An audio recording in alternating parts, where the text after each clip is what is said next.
What else do we got? Obviously, we're gonna put off these ones for a while. Wrex and the family armor. We could do that. It's like a bigger one, I think. It's Wrex related. Probably make him a bit more friendly towards us, although it's not like he's treating me badly or anything. Find the Turian who stole Rex's family armor in the Argos Row cluster. I feel like we've been there before. At the minimum, I've definitely heard that name. Maybe there's a new system again. Argus Row. Hydra. Phoenix. Phoenix?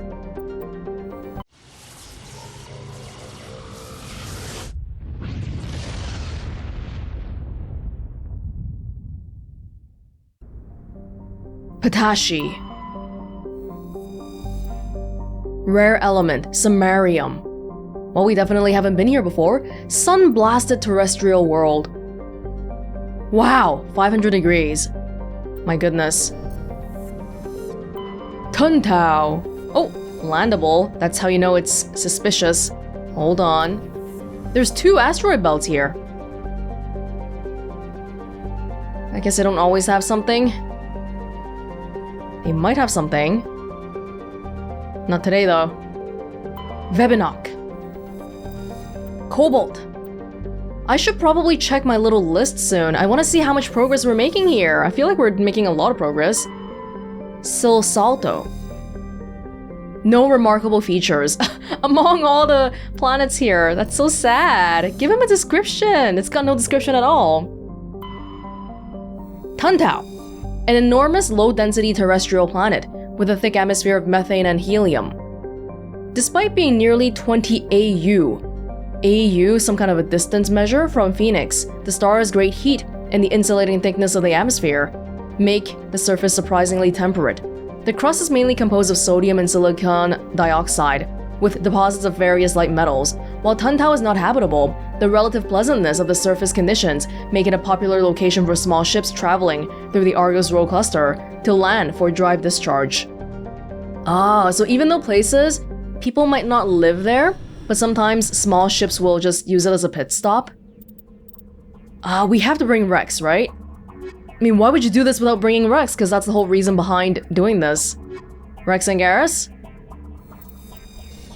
Counteract the evil Turian that we're going to be seeing by bringing our own good Turian. Is Garrus a good Turian? Sometimes I'm not so sure. We'll have to see. It does look kind of temperate here. Hidden structure. Anomaly. I'm gonna go the long way around first. Hidden structure sounds very suspicious. And this one seems like it's over a big hill, so that's great. It's so cloudy here, but that's good. Because cloudy means not too hot, and it's not too cold. Although evidently it does look a little bit windy here, huh?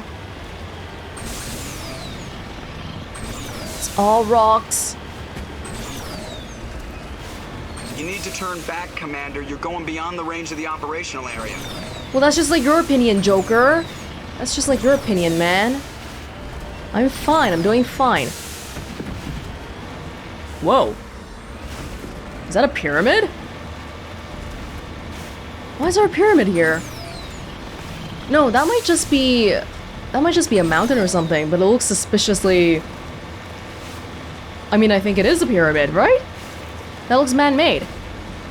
A base? There's people here. Broken stuff? What? Oh, but they're dead people. Asari capsule. Matriarch's writings?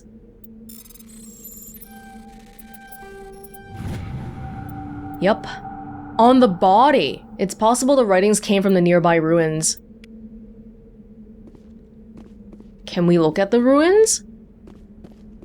So this might be like a old abandoned Asari homeworld or something. I mean, this is very clearly a freaking pyramid though, my god. But I don't see an entrance, so I guess that's that. Oh, that's a shame. Kinda would like to explore that if we could. Debris! This will probably be like a crashed probe or something. This sticks out like a sore thumb. I feel like we should tell somebody about this. Got some minerals here.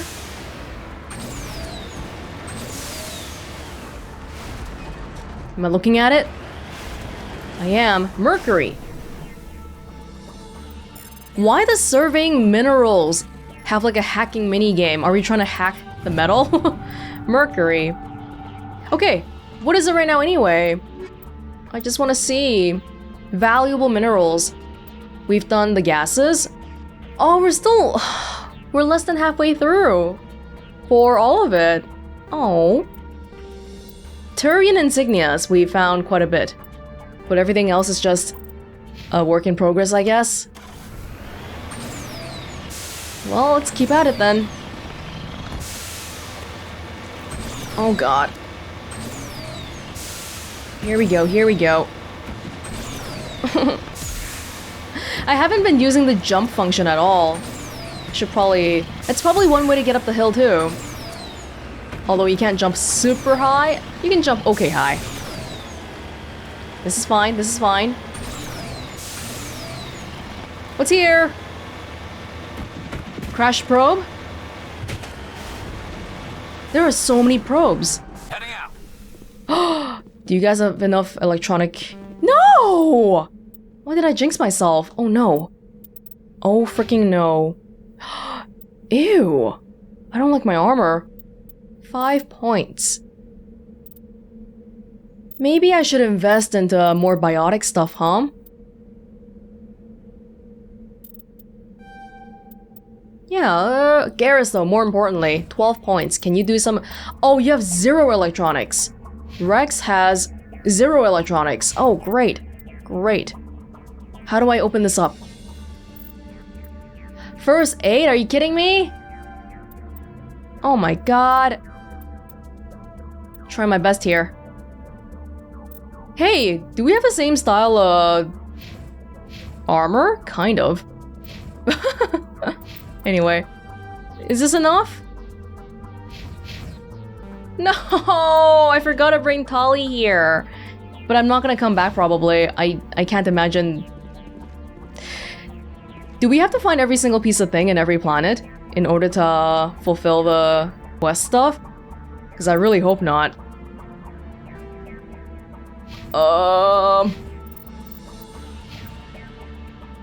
Maybe I'll put a pin on this one. I'll remember the planet name. Where are we right now? This planet is Tuntau. Yeah, I'll just try to remember that, you know, if in the future we need to come back here, which I really hope we don't have to. Then, you know, just in case, I'll remember the name. Whatever, let's get to the hidden structure. Oh boy. You can see the red dots already. Oh boy, oh boy. Cover me. Try to snipe them again? They don't know we're here. They can't tell. Actually, where are they? I don't see anybody. Okay, fine. I'll just drive straight down. Surprise! Oh, you're smart. Hiding underneath a little roof. Pirates! Pirates stealing people's family armor? I'm trying to sell them? How honorable of you. Are they all Turians? They are. Turians always have that like big gigantic egg looking kind of armor.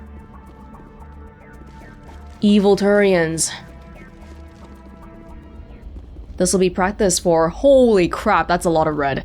Practice for when we face Saren, huh? Oh no, my shotgun's not working again. What the heck? It keeps doing that. This is the place. Oh. My armor's here somewhere. Yeah.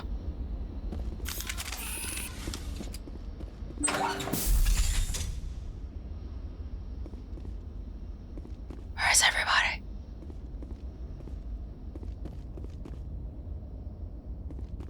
Okay, this is weird. Take cover! They already knew. They don't even wonder anything. Enemy is everywhere! These are humans, right? Yo, Wrex.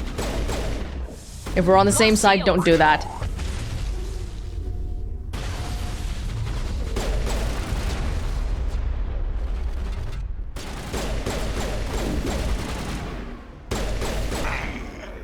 Lord.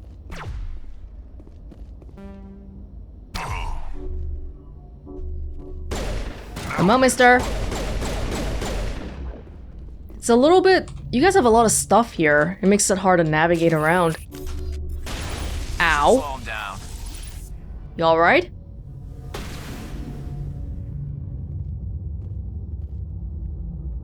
Okay, don't come out then. There's so many people here, but no one's coming out. Scum. Wait, okay.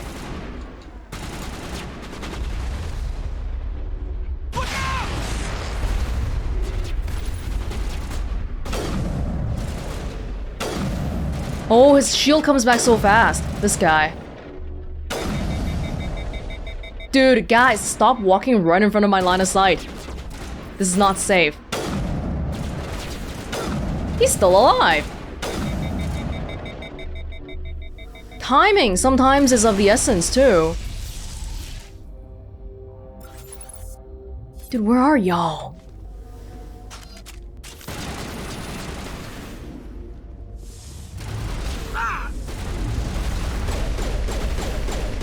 Surrender. Surrender or else.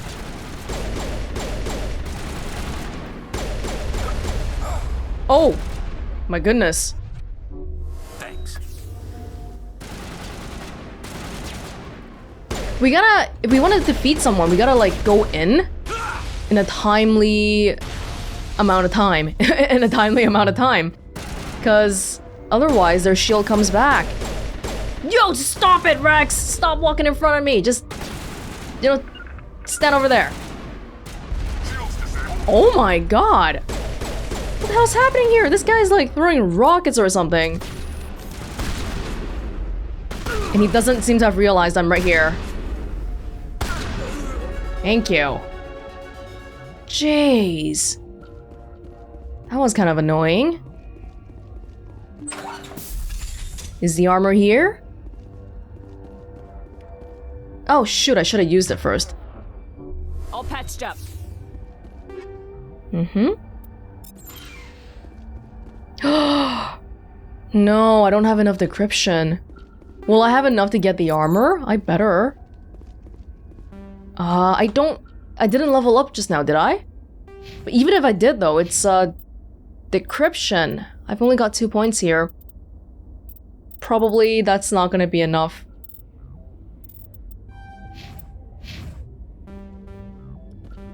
Yeah, I don't think so. Oh my god. Not bringing Tali is a disaster. Oh no. But there's still more people here. Hold on.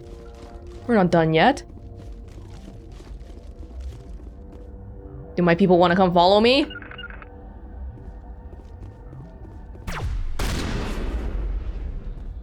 Lost shields. Yo.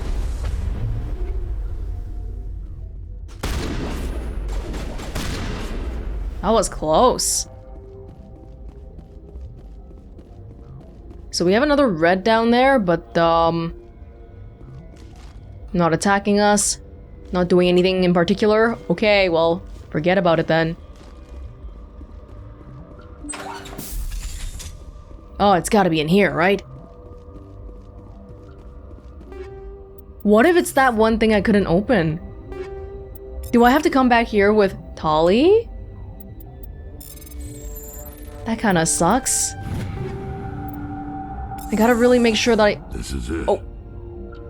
I can't believe my ancestors ever wore this piece of crap. But at least I've got it back. I'm glad we could help you get it back. I might just be starting to like you, Shepard. Wrex touches his grandfather's armor, his expression... thoughtful, perhaps? Krogan are hard to read. Then he shakes off his bemusement and grips his gun with renewed purpose. Time to move on. Sometimes these little descriptions are like mini novels. Well, I'm glad you're happy, Wrex.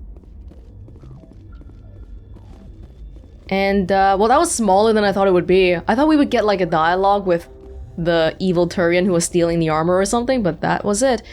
Dude, party's over. Oh! Wait, why are you still alive? Dude, that's the main guy. Isn't it?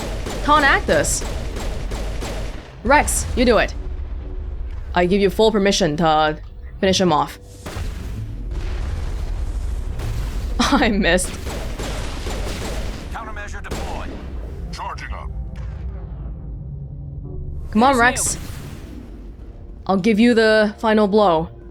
I'll help you whittle down the shields and all.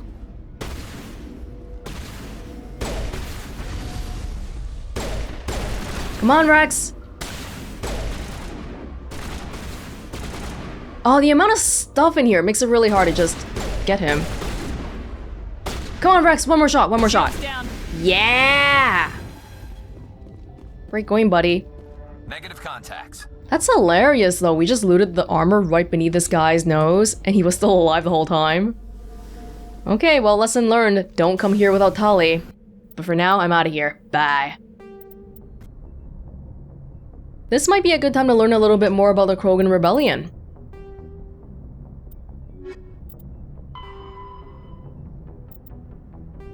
After the Rachni War, the quick-breeding Krogan expanded at the expense of their neighbors. Warlords leveraged their veteran soldiers to seize living space while the Council races were still grateful.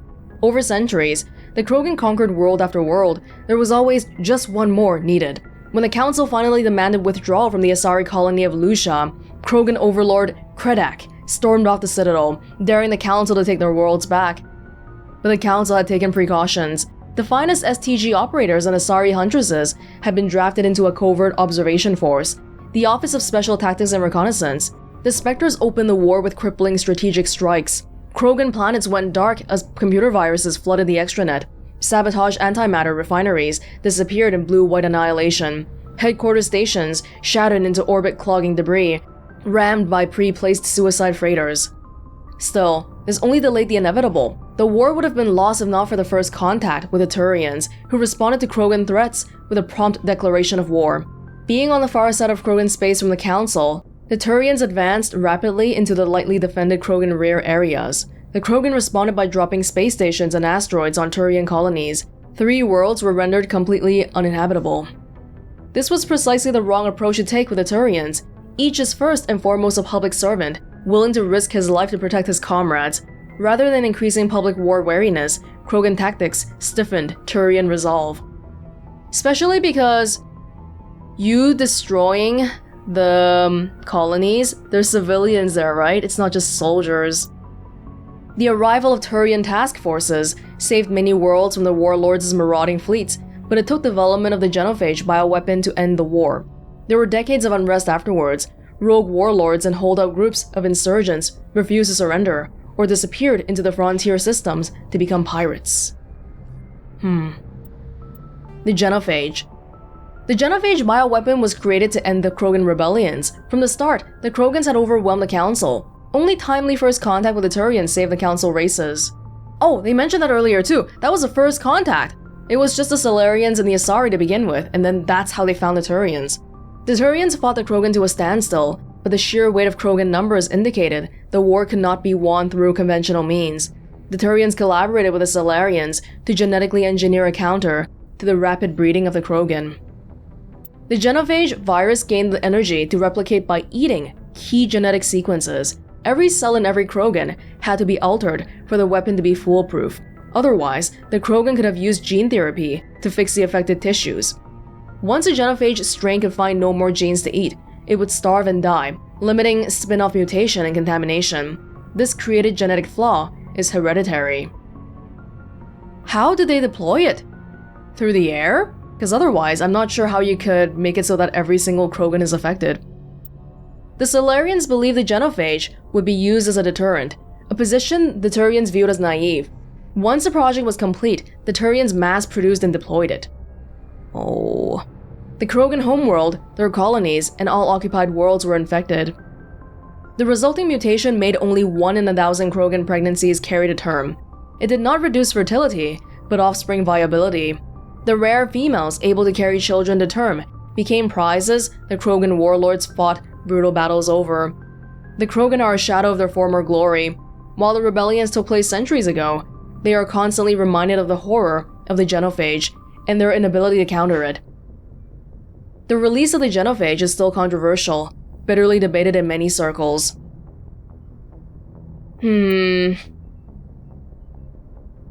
It's really hard to have a neutral stance on this and just say, okay, no, this side is right, because the Krogans were taking over everything to begin with too. But I mean, the one good thing, the one silver lining is that it doesn't reduce fertility, but offspring viability. Is that a good thing? Actually, let me have a think here. I mean, it doesn't really matter in the end, right? Because the end result is that they can't have that many babies. Wait, so it doesn't even matter then? Yeah, the whole Krogan testicle thing. That's why it doesn't matter, because fertility was never reduced. It seems like the Salarians only wanted to use it as a threat, but then the Turians were like, no, let's actually use it for real. Krogan culture. The harsh Krogan homeworld conditioned the Krogan psychology for toughness, just as it did the body. Krogan have always had a tendency to be selfish, unsympathetic, and blunt. They respect strength and self-reliance and are neither surprised nor offended by treachery. The weak and selfless do not live long. In their culture, looking out for number one is simply a matter of course. After their defeat in the rebellions, the very concept of Krogan leadership was discredited, where a warlord can once command enough power to bring entire solar systems to heel and become overlord. These days, it is rare for a single leader to have more than 1,000 warriors swear allegiance to him. Most Krogan trust and serve no one but themselves. This solitary attitude stems in part from a deep sense of fatalism and futility, a profound social effect of the genophage that caused Krogan numbers to dwindle to a relative handful. Not only are they angry that the entire galaxy seems out to get them, the Krogan are also generally pessimistic about their race's chance of survival. The surviving Krogan see no point to building for the future. There will be no future. The Krogan live with an attitude of kill, pillage, and be selfish. For tomorrow, we die. And the really sad thing is too, like Wrex said before, they know this is a problem, but no one in their race is really looking to fix it because they can't. They're fighters, not scientists. But at the same time though, it's kind of like, well, you know you have a problem, but you're not even gonna attempt to fix it because it's your nature? I'm not sure how much I buy that though, because you're not even trying. You're just saying it's your nature to not try? I don't... Well, I'm not a Krogan. Hey Kaidan, how you doing? Wait. The last time we talked? I don't know, man. I feel like you were kind of getting the wrong idea. Maybe I'll put you off for a little bit. Hey, Dr. Chakwas. Yes, Commander? Is there something you need? No. I should go. Goodbye, Commander. You feeling better, Liara?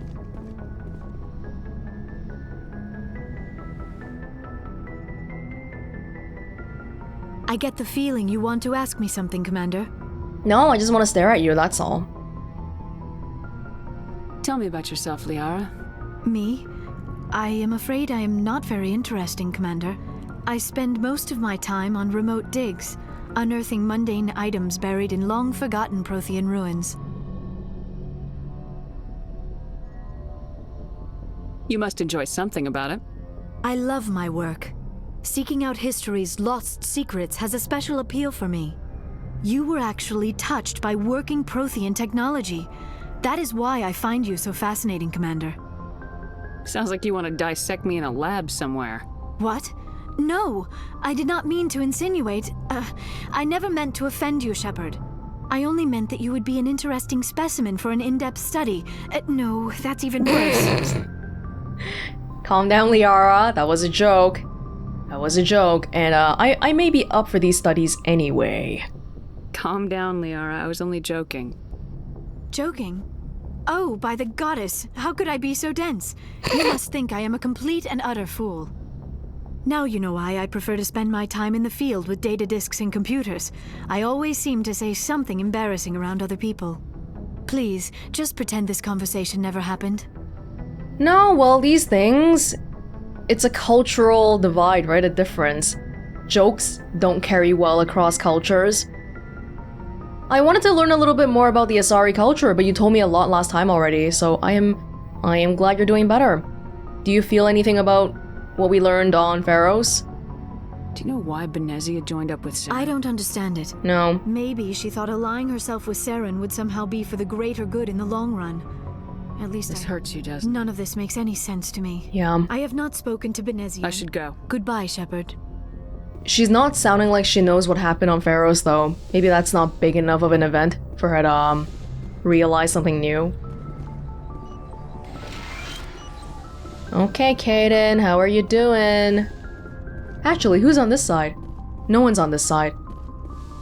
Whose room is this? Is this my room? I can't tell because there's nothing here. Hey, Kaidan.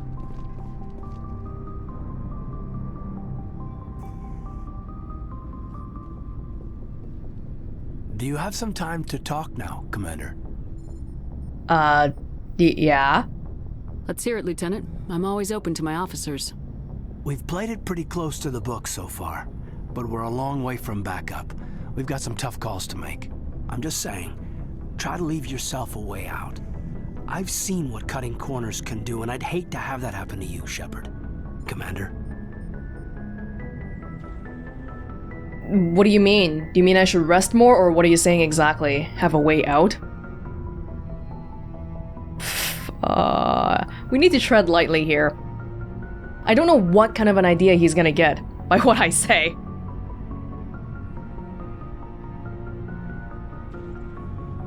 That's not the appropriate way to address your commanding officer, Lieutenant. Sorry, ma'am. Maybe I got a bad signal. I mean, if you're a... Maybe there's someone else you'd rather confide in. Ma'am. Wait, people can't call me Shepard? Liara called me Shepard earlier. I'm actually okay with that. Whoa. Wait, what? Liara didn't even say anything yet, though. Someone? You're referring to our young Prothean expert. I think she's older than both of us put together, but, yeah. There's a lower deck rumor that she's, interested in you as more than a source of Prothean data. She's a very interesting lady. Not to my, tastes, but, I never claimed to be big on alien culture. Where does this rumor stem from? Because I just talked to her and she did not give me that impression at all.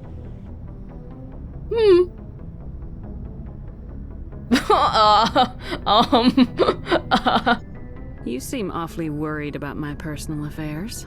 It's just that we don't have much downtime these days. I like being around you, but I don't want to take up your personal time. Hold on.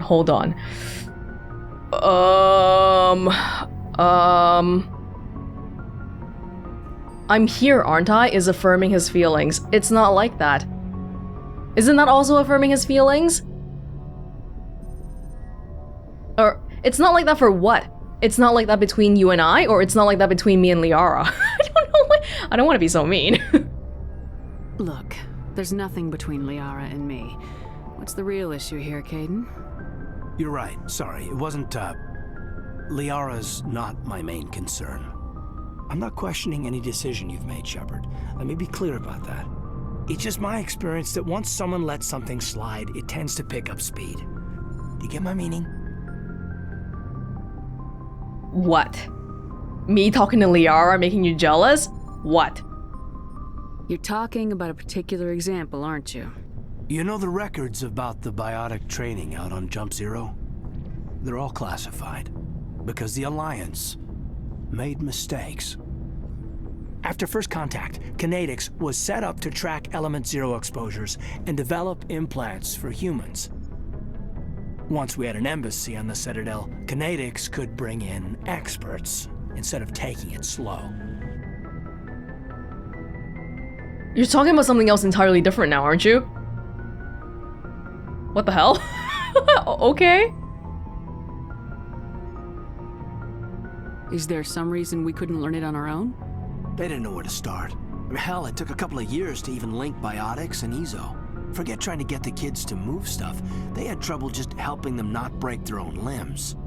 And their choice of teachers didn't help much. The only experts would have to be aliens. Dead on. Turians, actually. That's why Codex kept it a secret. They were afraid of what people back home would think, asking the Turians for help when we just fought a war with them. And the Asari would have been more acceptable than the Turians. Yes, but the company didn't go through the Citadel. It would have made Earth look weak, so they discreetly hired some Turian mercenaries. I'm sure Codex did what they thought was best. It wasn't best for us. They brought in an ex-military Turian named Commander Vernus. To introduce himself, he liked to say, "I was at the helm of the dreadnought that killed your father." Whoa. Well, I told him my dad wasn't in the war. He'd retired to Vancouver. My family had an inland home that matured to New Beachfront. Vernus had it in for me after that. He cut corners, pushed hard. I mean, you either came out a Superman or a wreck. A lot of kids snapped. A few died.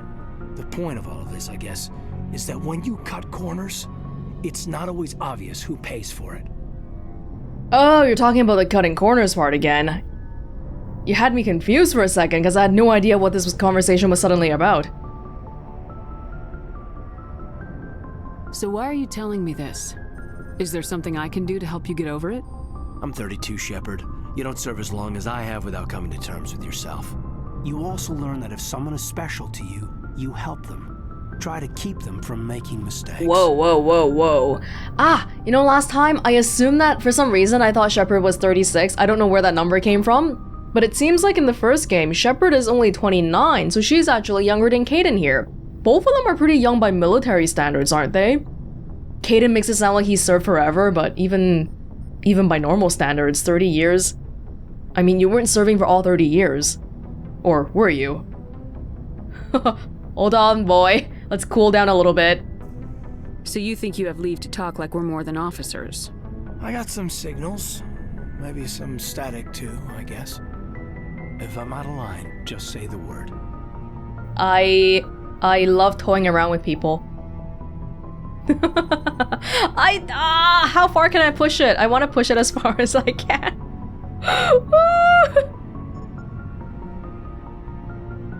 What does "I'm interested but not now" even mean? Now isn't the ideal time. But I want to talk about this, Kaidan. I get you, Shepard. I don't make a habit of complicating the chain of command. Just think about what I said. I will think about what you said. Just trying to get a sense of where the crew's at. Thoughts? I've wasted enough of your time for now, Commander. We'll have time for personal debriefings later. What's your opinion on the last mission? I'm glad there aren't many aliens like the Thorian. I don't think my stomach could take it. One of my cousins has an agribusiness. I was thinking of calling him. Maybe he can get some shipments into Pharaohs. I mean, now that they're cut off from the company. Might be a good idea. We'll talk later, Kaidan. I'd like that. You'd like that, wouldn't you? Yo, I don't know what this rumor about Liara liking me is because I didn't get that signal at all. Even when we were talking earlier, she was like, "Oh, I find you very interesting as a study subject," but that's pretty much it, right? We are missing Ashley, I believe. Kaidan, I had a thought earlier. I'm trying to remember what it is. That conversation kind of went on for a while. Ash, hey, Wrex, how do you feel about the armor? Shepard, So you'd rather be a merc than help your people?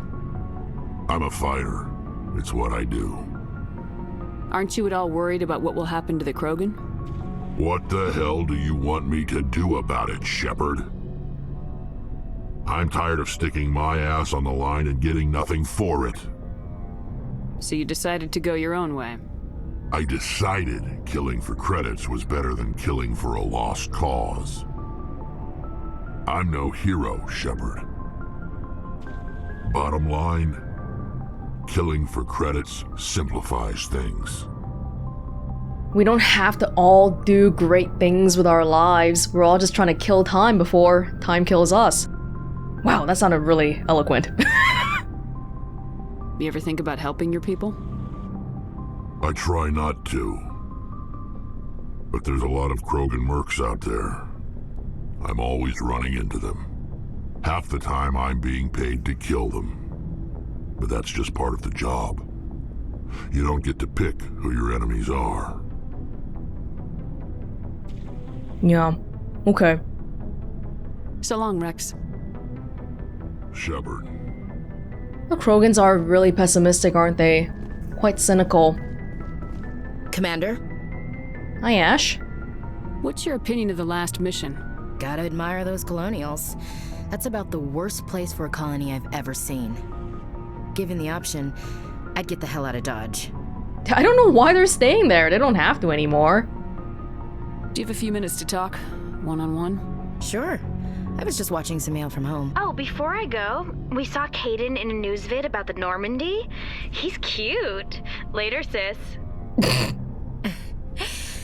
Let's pretend this never happened. Are you interested in the Lieutenant Chief? No, ma'am. And anyway, Scuttlebutt says he's already sweet on someone. What's up? You didn't come by to eavesdrop on family mail. I remembered what I was gonna say now. It's actually incredibly unprofessional for Shepard to be involved with anybody on this ship, right? Come on, we're the military, chain of command and all this stuff. Plus, I'm their direct superior. That's such a bad look. That actually is such a bad look. But okay. Scuttlebutt. Your family seems to be important to you. Yeah, we've always been close. Me and my sisters especially. With Dad on duty so much, I had to help Mom raise them. Oh, you're like a third parent.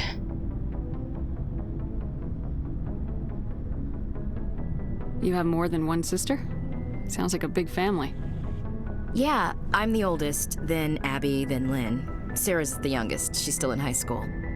With 4 girls, Dad used to say he felt more outnumbered at home than on maneuvers.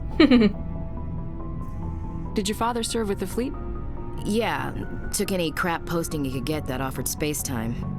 You know what? He worked his ass off trying to get recognized, but he never made it above serviceman 3rd class. He was real proud when I met Chief. First thing he did was salute. Aww. Great to have a supportive dad. Especially because it seems like that's not a given on our ship.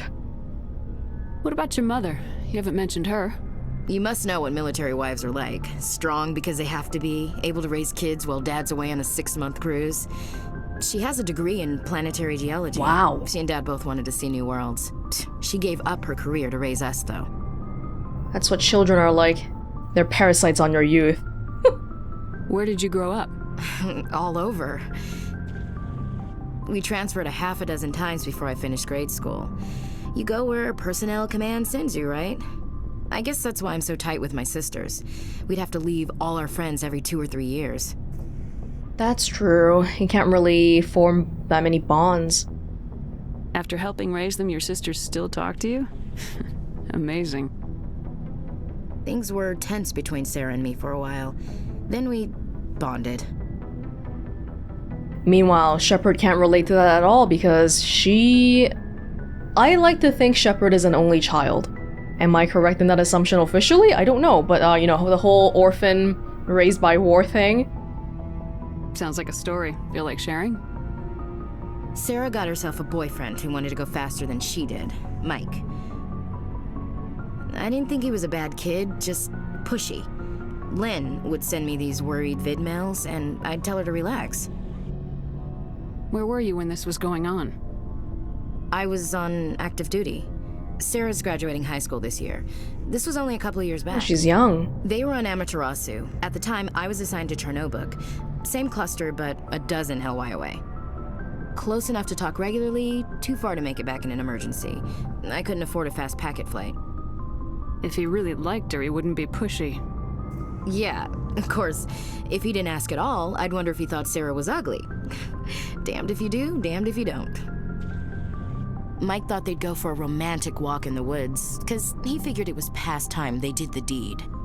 She levered Mike face first into a tree and left. Didn't have a scratch on her. Good thing Mom and Dad had us all learn some kind of self-defense. I took emergency leave and walked Sarah to school for a few days. And that's what made you guys bond? Did anything happen while you were home? My last day out, Mike was waiting for us.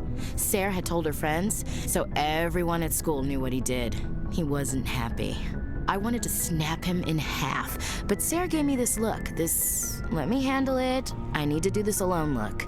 She kept her cool, God bless her, as he screamed in her face. She just let him vent. Then he tried to punch her. I swear, she just flowed around him. Next thing I knew, he's face down on the sidewalk and there's blood everywhere. Damn. He's not afraid of... I mean, even without Ashley, Sarah's dad is in the military and all of that, and the kid wasn't scared. Well, that's what you get. That's unbelievable. Sarah must be as good as you. Better. I'm more or less a straight-up puncher. When he swung, she wasn't there anymore, and he fell. She helped him stop the bleeding and had me call an ambulance. She told the paramedics he fell. Before they took him to the hospital, Mike touched Sarah's arm. I thought he was gonna end up on the ground again. But he hung his head, whispered, "I'm sorry," and started crying. Aww. And she hugged him. The Williams women are a decisive bunch, Commander. We do things when we're ready. Not before, not after. This was a few years ago. Sarah is in her last year of high school now, so this was like when the kids were 15, 16. A lot of things happening mentally at that age. Where was your father? Where was your father during this? Wasn't your family stationed near him? Dad always wanted to serve in space, but he wanted us to have real ground under our feet. He'd say, space is beautiful, but you can't raise a family there. I cannot rest from travel. I will drink life to the lees. All times I've enjoyed greatly, have suffered greatly, both with those that loved me and alone. For always roaming with a hungry heart, much have I seen and known, cities of men and manners, climates, councils, governments. I never thought I'd hear you reciting poetry. Just because I can drill you between the eyes at 100 meters doesn't mean I can't like sensitive stuff. Just don't spread it around. Ulysses was my dad's favorite poem. Every time he shipped out, he recorded me reading it. He had a dozen versions when he retired. Wow. Does he still like it? I sure hope so. I read it to his grave every time I go home. Oh. Dad passed on a few years back. He's probably still watching, though. Literally every freaking crew member here. Daddy issues. No issues though. He just passed on regularly. All three of these sound kind of. You mean from wherever we go after death? Dead on, Skipper. He's with God now. That's not a problem with you, is it? That I believe in God? No. What? Of course not. Ooh, Ashley is always the one bringing up all these different topics, huh? Racism and religion and all that? No, of course not. You can do whatever you want. Everyone has the right to believe what they want. Says so in the Alliance Charter, only with fancier words. I'm glad you're open-minded about it. I've met a few people who are really weirded out by my faith. Because I work in space, I can't believe in a higher power? Jeez. Hello, have you people looked out the window? How can you look at this galaxy and not believe in something? I should get back to my duties. Didn't mean to take up so much of your time. No worries. Did we do this one already? What's your opinion? Oh, we did. Given the option, I'd get the hell out of Dodge. Dismissed, Chief. Ma'am. I feel like there must be a reason why they're dumping all these topics onto Ashley's character. Religion and space racism and all that. One thing that really stuck out in my conversation with Ashley here is that it's that story about her sister going to high school and having her boyfriend and all that. That was such an earthy story. It felt very like we're not really in space. What a strange feeling. And that sort of thing, that sort of story reinforces that Ashley has really just grown up about or around Earth stuff, human stuff all the time.